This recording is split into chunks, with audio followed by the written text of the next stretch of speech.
Yafuatayo. Cha kwanza, tunafikiria kuanzisha chama kikuu cha ushirika na Mtumbo ambacho kimependekezwa kwa jina la NAMCO, yani Namtumbo Cooperative Union.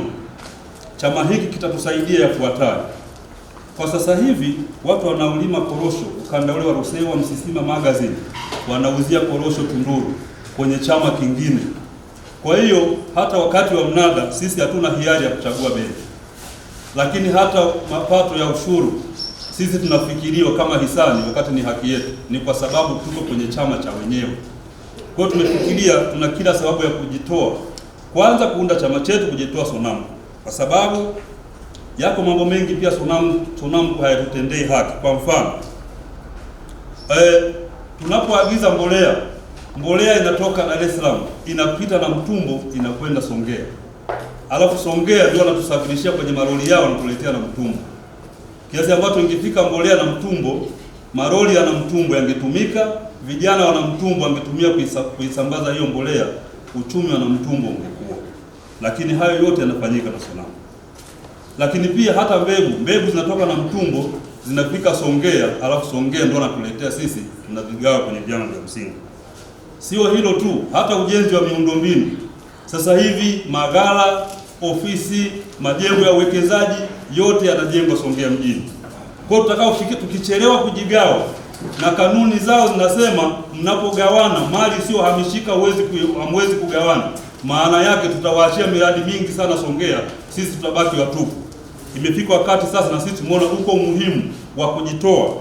Lakini hata kiangalia wanaopinga mfumo wa stakabadhi ghalani, wengi wanaotokea Songea ni kwa sababu tunashare kwenye chama kimoja. Kwa hiyo sisi tumeona ni vyema tujitoe, tujitegemee kama wana Namtumbo, kwa sababu ukiangalia hata mchango wa vyama vya msingi ambavyo vinachangia SONAMCO, sisi na Mtumbo tuna zaidi ya vyama 37. Wao wana vyama 16 tu. Kwa hiyo sisi ndio tunaibeba ile Songea. Kama wenzetu Mbinga alijitoa, Tunduru akajitoa, tumebaki sisi na Mtumbo na uwezo tunao. Wakati umefika sasa na sisi kujitoa.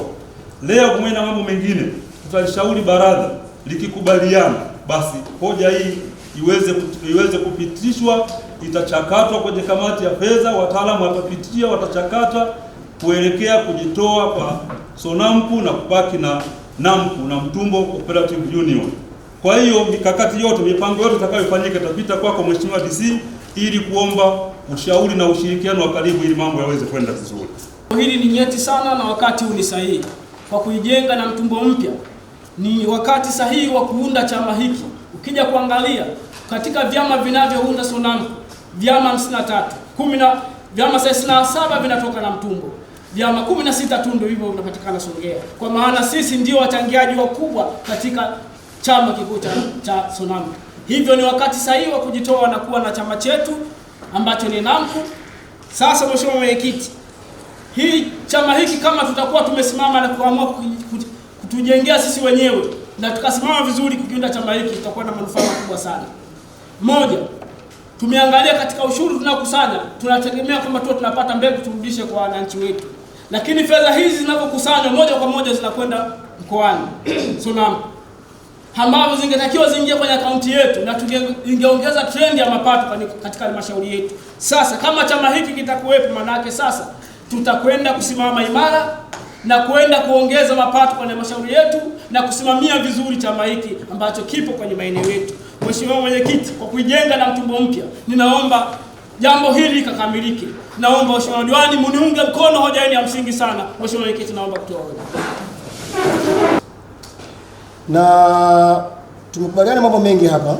Tumesema lazima tuwe na chama chetu cha msingi cha NAMCO, na tukiwa na chama chetu cha msingi cha NAMCO tutaongeza mapato mengi sana ndani ya wilaya yetu ya Namtumbo. Na tumekubaliana tena kuunda kamati ya ufuatiliaji wa mifugo kwa ajili ya mifugo yetu, tujue iko mingapi na inaenda kubaki sehemu gani. Hiyo naomba kama tulivyokubaliana tukalifanyia kazi ili kuweka mazingira mazuri kwa wananchi wetu pamoja na halmashauri kwa ujumla.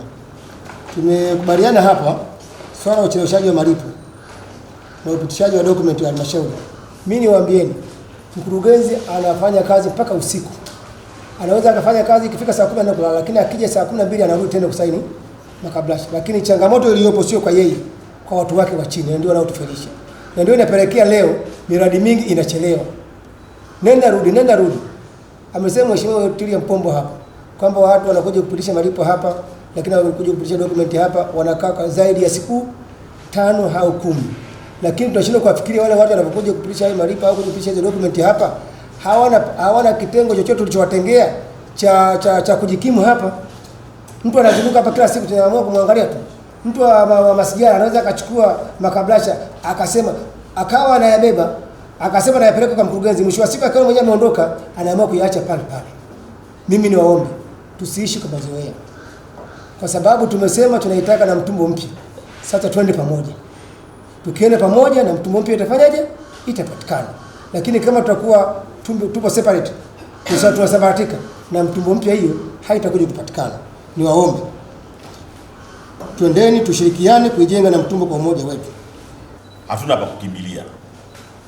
Kwa hiyo tumekaa chini kabuni wazo tupate chanzo mbadala ambacho ikitokea hali pengine imekuwa tofauti ya hewa, mazao yakatoka katika kiwango ambacho si kizuri sana, basi tunakuwa na pa kuponea kidogo.